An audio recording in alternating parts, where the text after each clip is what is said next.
नमस्कार, राशि मंथन में आपका स्वागत है। भावानुसार गृह फल की हमारी श्रृंखला जारी है और शुक्र से संबंधित हम 2 भाग कर चुके हैं। आज अंतिम भाग लेके आए हैं। यानी शुक्र यदि 9वें भाव में, 10वें भाव में, एकादश भाव में और द्वादश भाव में हो तो क्या परिणाम देगा। लेकिन उससे पहले थोड़ी सी दोहराई कि शुक्र जो है वो किन किन चीज़ों का कारक है वो हम यहाँ जिक्र करते हैं, पहले वो चर्चा करते हैं।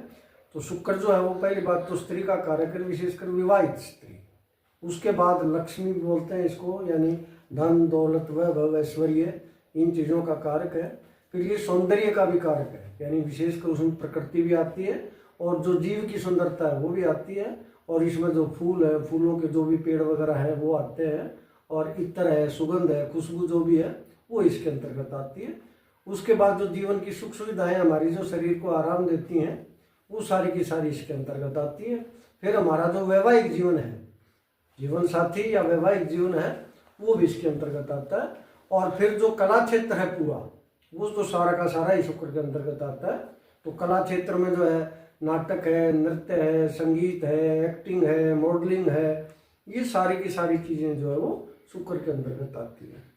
उसके अलावा जो हमारी बीमारियां हैं वो विशेषकर जो है वो गुर्दों से संबंधित होती हैं। थोड़ा बहुत थायराइड में भी इसका रोल माना गया है वैसे तो, गुरु और शुक्र दोनों ही माने गए हैं उसमें। चर्म रोग जो है वो इसके अंतर्गत आते हैं, प्रजननों के सभी रोग जो है इसके अंतर्गत आते हैं।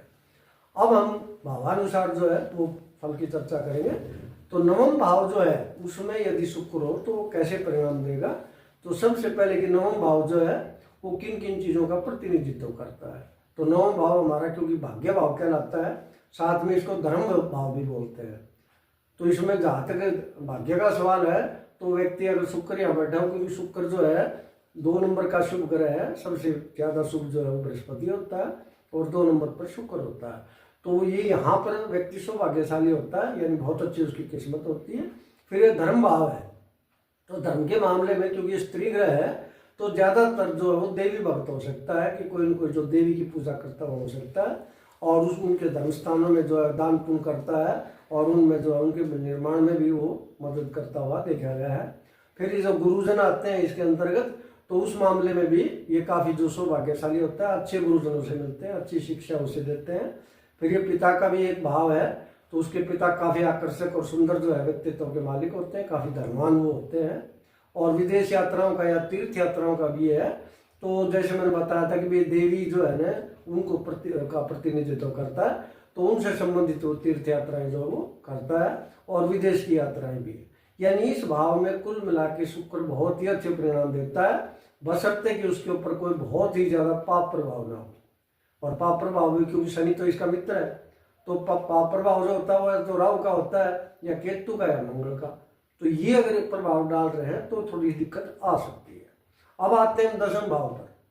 तो 10वां भाव क्योंकि हमारा जो है कर्म भाव माना गया है, यानी व्यक्ति जो है विशेषकर आजीविका के लिए यानी जीवन यापन के लिए वो जो भी कर्म करता है वो इसके अंतर्गत आता है। और वैसे भी कोई भी कर्म वो करता है वो इसके अंतर्गत आता है। तो ये एक तो आजीविका का भाव है, फिर जो है नाम कमाने का, प्रसिद्धि का, और पिता का भी एक जो है भाव माना गया है। और जो भी यहाँ पर नेता वगैरह जो बढ़ते हैं यानी सरकार में या सत्ता में उसका जो योगदान है या उसके लाभ उठा सकता है वो है, यानी सरकारी नौकरी वगैरह जो है वो 20 के अंतर्गत आती है। तो यहाँ जब शुक्र बैठता है तो यहाँ भी बहुत अच्छे परिणाम देता है वो, क्योंकि ये शनि का घर है और यहाँ खूब पैसा कमाता है, खूब नाम कमाता है वो। और यहाँ भी इसको जो है शुक्र को बहुत ही अच्छा माना गया है। काम जो आमतौर पर करता है वो शुक्र के काम करता है, जो शुक्र के ये बताए हैं भाई मैंने किस किस चीज़ का वो कारक है। तो या तो वो फिल्म लाइन में हो सकता है, मॉडलिंग में हो सकता है, या कोई कलात्मक जो खेल है वो भी इसके अंतर्गत आते हैं, नृत्य, नाटक, संगीत, एक्टिंग, ये सारी चीज़ें जो है ये इससे संबंधित वो काम करता हुआ हो सकता है। और फिर फैशन डिजाइनिंग है, इंटीरियर डेकोरेशन है, तो ये चीज़ें भी उसी के अंतर्गत आती हैं। तो यहाँ भी शुक्र अच्छे परिणाम देते हैं, लेकिन कई बार ये माना गया है कि यहाँ शुक्र थोड़ी ही 2 कमियाँ करता है। एक तो व्यक्ति खूब कमाता है लेकिन कंजूस होता है, और दूसरी जो चीज़ है वो ये है कि वो वह नहीं होता है, थोड़ा शक्की होता है। तो यहाँ इस कारण से थोड़ा सा शुक्र जो वो खराब परिणाम दे देता है। अब आते हैं 11वें भाव पर, एकादश भाव पर। तो एकादश भाव हमारा लाभ का भाव है, यानी जो हम कर्म करते हैं उसका लाभ कितना मिलेगा, तो ये लाभ का भाव है। दूसरी चीज, ये जो हमारी मित्र मंडली है या सोशल मीडिया या सोशल सर्कल है उसका भाव है, हमारी इच्छाएं पूरी होने का भी भाव है। तो यहाँ भी क्योंकि ये शनि का ग्रह और यहाँ तो कोई भी ग्रह बैठा हो वो अच्छे परिणाम ही देता है।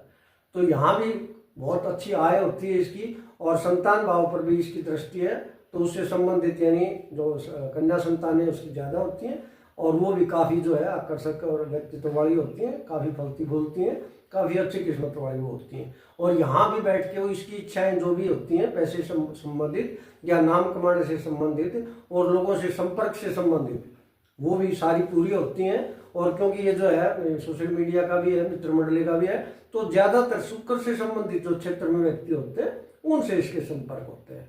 तो यहाँ कुल मिला के हम कह सकते हैं यहाँ शुक्र बहुत ही अच्छे परिणाम देता है। अब आते हैं द्वादश भाव के ऊपर। तो द्वादश भाव जो है हमारा वो व्यय का भाव है, यानी जो खर्च करने का भाव है हमारा। तो उसके बाद जो मोक्ष का भाव भी जो माना गया है, अस्पताल का भाव है, जेल का भाव है, और दान पुण्य का भाव है, विदेश का भाव है। तो यहाँ पर वो निर्भर करेगा, क्योंकि यहाँ पर शुक्र जो है काल पुरुष कुंडली में उच्च का माना गया है।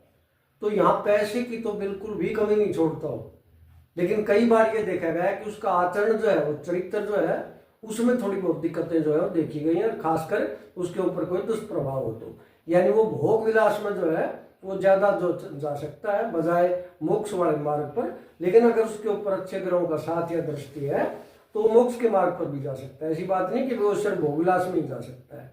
तो यहाँ यही है कि शुक्र विदेश में अगर जाता है तो खूब कमाता है, खूब जो है वहां पर जो है अपनी प्रॉपर्टी बनाता है वो, लेकिन वही है कि अच्छा प्रभाव है तो अच्छे परिणाम देगा, वरना ये अस्पताल में भी दाखिल हो सकता है। इसको इतनी बीमारियां हैं प्रजनन अंगों से संबंधित खासकर वो भी हो सकती हैं, जो भी बीमारियां गुर्दों वगैरह की जो बीमारियां।